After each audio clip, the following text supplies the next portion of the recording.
Welcome everyone to the new session in the series of medical education that is micro teaching. आज हम सीखेंगे कि teachers कैसे अपनी टीचिंग स्किल को इंप्रूव कर सकते हैं थ्रू द माइक्रो टीचिंग और क्या सेल्फ इवैल्यूएशन टूल वो यूज़ कर सकते हैं। My self doctor Tushar Kalra, I am in community medicine. So let's begin our session. Our specific learning objectives are to understand the concept of micro teaching and how to use micro teaching to improve your skills. Now, what is a micro teaching? It means delivering a small content to a small group of observers and focus on small number of skills, then getting feedback on how to improve it. And the concept is breaking the teaching skill into sub skill and then trying to improve them individually. सो इसमें basically होता है कि हमें plan करना पड़ता है हमारा session, then हमें एक छोटा जो पार्ट होता है teach a small part of your session and then get a feedback, then जो फीडबैक हमें जो मिलेगा उसे यूज़ करके हम वापस से हम पढ़ाएंगे to improve our teaching skills. So that is micro teaching cycle. Technique यही है, prepare a small presentation of 5 to 7 minutes, request a group of observers to witness our presentation, depend on the skill we want to improve. जो group का focus यही रहना चाहिए कि हम क्या स्किल इंप्रूव करनी है, जैसे अपने को इंटरेक्टिविटी इंप्रूव करनी है। So how to improve that interactivity.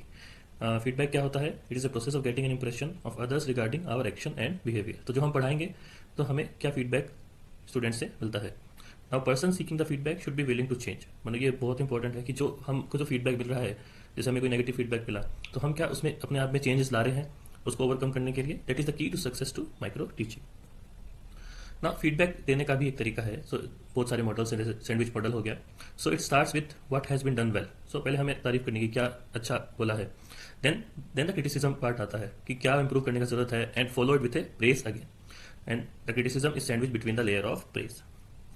Next is the Pendleton's model. We have to ask the person what he did well, discuss what went well, offering your comments, and ask the person what went less well as what differently he would do the next time, and we need to offer suggestion for improvement as well. So that is Pendleton's model.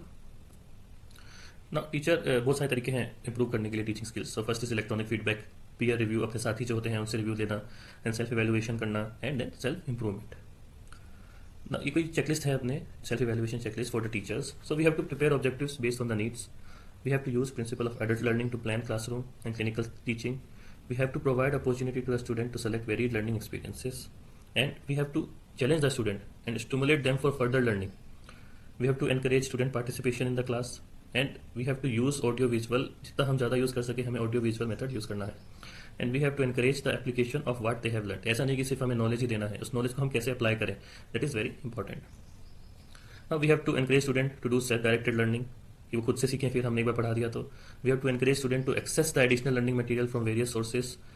We have to make a good rapport with the students.